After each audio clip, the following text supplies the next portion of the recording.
say some words about the exhibition, can I please ask you to welcome Virginia? Thanks, John. Thank you for coming. This exhibition certainly had its gestation in the life lived here at the Gold Coast. It's a community that I came to in 2001, partly dragging my feet, thinking, what am I going to do as a curator here, having worked in big cities and overseas. But I've found it incredibly rewarding and challenging when you're told that the Gold Coast has no history and no culture, to say, well, actually, no, this is a different kind of history and a different kind of culture, but it's equally important.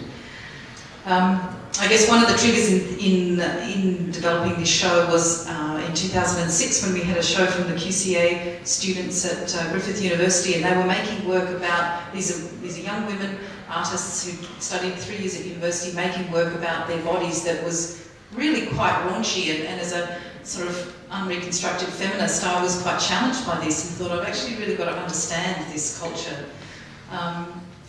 But putting it into the perspective of history and looking at the work of amateur photographers from the 1920s, as you see down the back, you begin to understand that the Gold Coast has been a place of difference.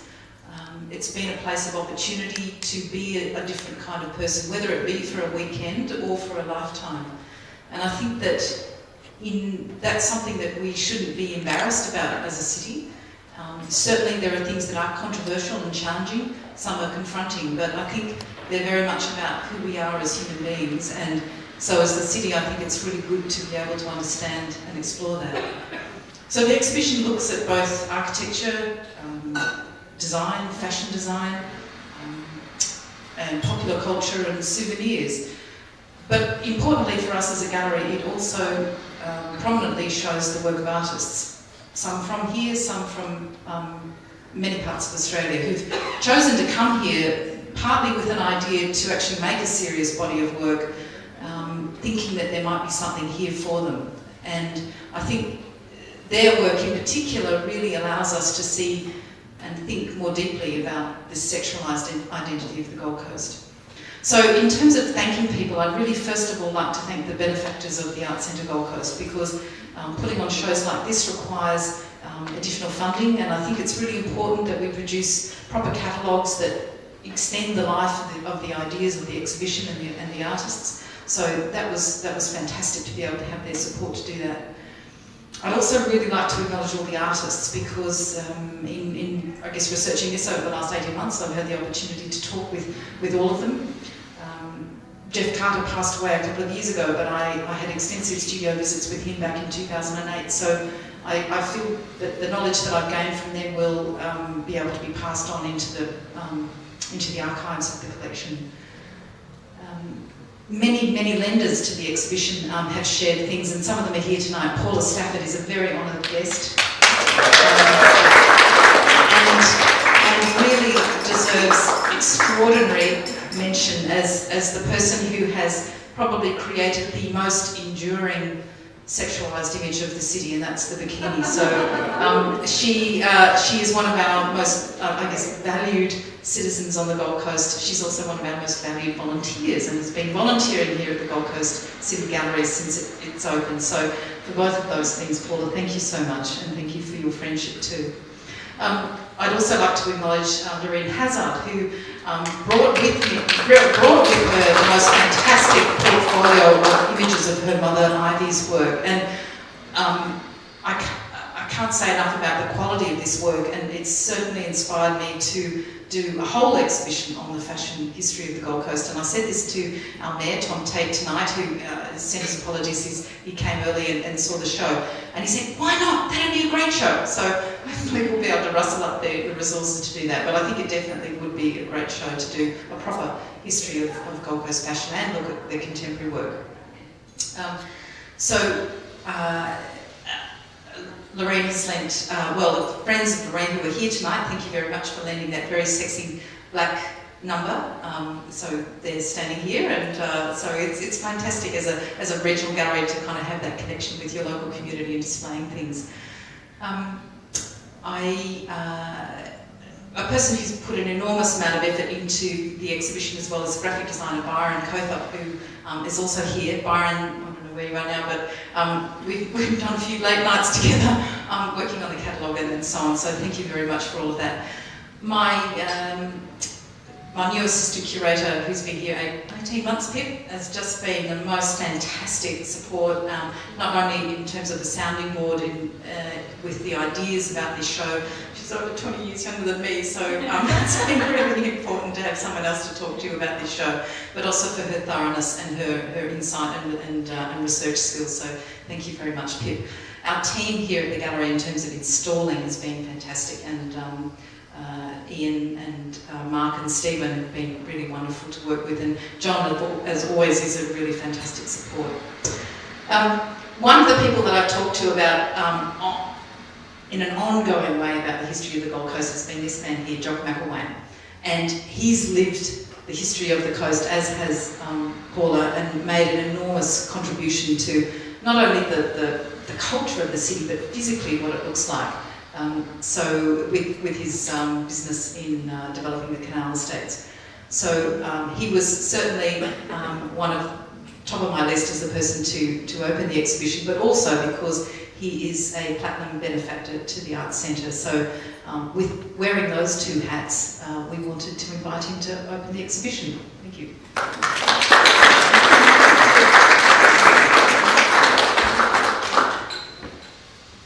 Thank you, Virginia. Good evening all. I want to congratulate you on your outstanding curating. We had a discussion about this word, curating.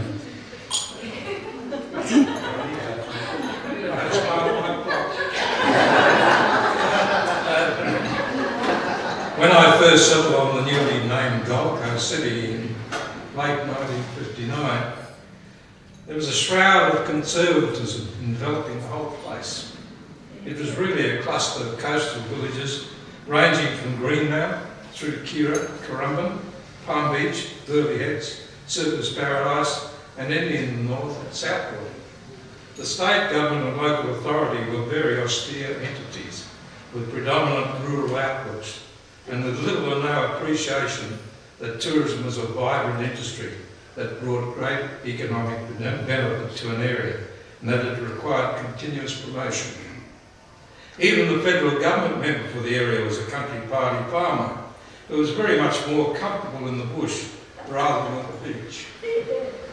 Enlightened individuals emerged up and down the coast with entrepreneurial flair. I remember Bill Stafford, who led the Coolangatta business lobby, Doug Roughton and his infamous hokey pokey beach parties at Greenmount, and Jack Evans with his dolphin show down on the water. They all promoted the image of sunshine, sand and sex. The real promotional strength was emerging in Surfers Paradise, where southern entrepreneurs were taking over and a powerful business community force was evolving. All of these individuals knew and embodied the magic that is the Gold Coast. Bert Elsie stood out with his pyjama parties. His slogan, "Every girl gets a lay at the beachcomber," was a winner, and the young people from all over Australia flocked to the beachcomber pyjama parties, hoping to score.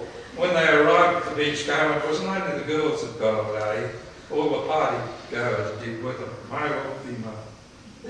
They got one of these.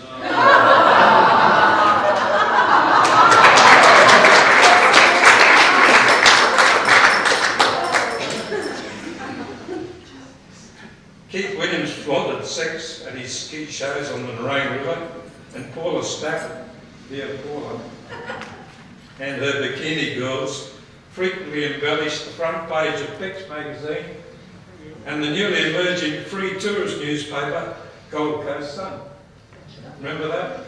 Yeah. And I remember Ivy Hassett and Kate Peg Kirkwood and others who promoted the fashion industry on the Gold Coast, the concourse, the elegance that Keith Williams promoted and carried on for quite a number of years. It was a very attractive but very sexual event, and it was very successful throughout Australia. It was unfortunate that it died. There was another phenomenon happening in the early 60s. The contraceptive pill for females became available as a safe prescribed medicine.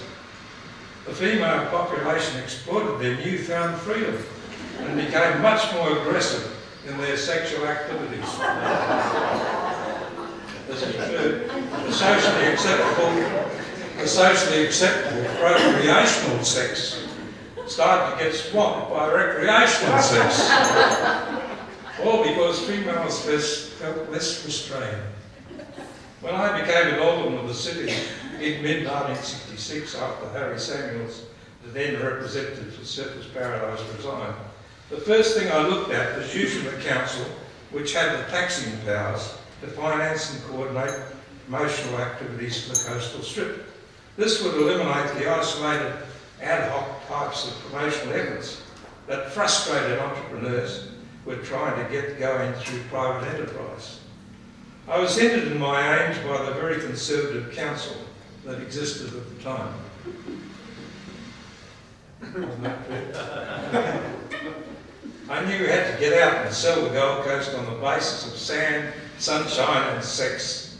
I was a consulting engineer to Bruce Small at the time, and our frequent conversations about the desirable vision were, I'm sure, the reason he stood for and gained the mayoralty in 1967. I became city treasurer, and with the cooperation of New Enlightened Council, formed a promotions committee under my chairmanship. We in turn immediately formed a partnership with the airlines and accommodation houses with the object of putting the Gold Coast firmly on the map as Australia's premier tourist destination. We all agreed that we would sell the message of sand, sunshine and sex. And I keep repeating that sex. What a coup that was, because a cyclone swept through the coastal strip in 1967 and the adverse publicity almost killed the commercial life of the city. We sent Bruce Small and Bernie Elsie's meter maids and the City Council's courtesy maids, all very attractive young ladies, oozing sexuality, on numerous promotions which stemmed the adverse tide, and it was not long before the tourists started to come back.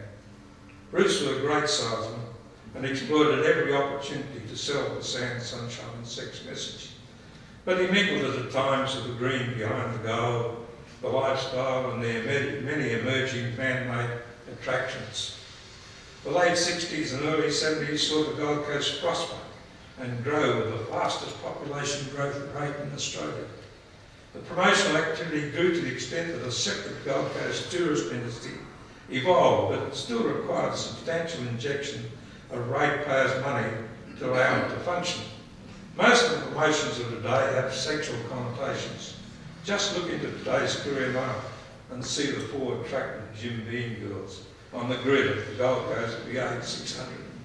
Have you looked at it? No. Very attractive. Maybe want to go to the V8. At my age. Any promoter who ignores the fact that sex sells does so at their peril. The Gold Coast will always be a great place for opportunities for the simple and basic pleasure of boy meeting girl. Incidentally, I was very active in the Liberal Party in the 60s and early 70s, and I attended all the conventions during that decade. At every convention, one of the most actively pursued motions was the removal of that sales tax from contraceptive pills. I used to get up and argue in favour, but the Liberal-dominated Commonwealth government wouldn't budge. I reckon it influenced the women's vote in the 1972 election to such a degree that when Gough Whitlam got in, he placated the women immediately. The first thing he and his offsider Lance Barnard, as a caucus of two, did was remove the sales tax on the pill. I have very much pleasure in declaring the Sexualising the City exhibition open.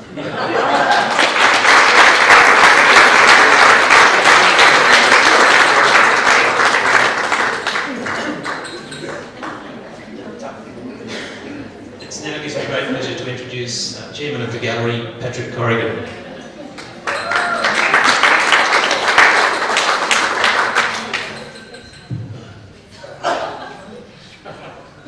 I don't really know what I'm doing here. I got asked by John to come up and thank everybody. Well, Virginia and Jock and John, I think, really have thanked everyone. So I just want to say that the Gold Coast has been a part of my life for a long, long time. Young Ryan here, my son's tonight, he doesn't know, but in the 50s and 60s and 70s, my weekend recreation was coming to the Gold Coast. So I get a lot of fun out of all this, because I remember Lennon's Hotel and Margot Kelly's and the Pink Poodle and weekends at the El Dorado, all these different places. And I think I came to the Gold Coast for about 20 years. Then I had a gap of about 20 years, and then in 1990 came here with Barbara to live. So I've had this connection with the Gold Coast all the time. And I love these sort of exhibitions like we've done here today. And definitely congratulations to Virginia for thinking of the idea, the support from Jock, the artists, a lot of the artists, I can see are here. I just think it's a sort of exhibition which keeps the Gold Coast together. The people, I wish there'd be more people here, but it's a great mix of young people and old people that are here tonight. But I think that the last round of applause might be safe for our new Platinum benefactor, Jock McIlwain. So good night.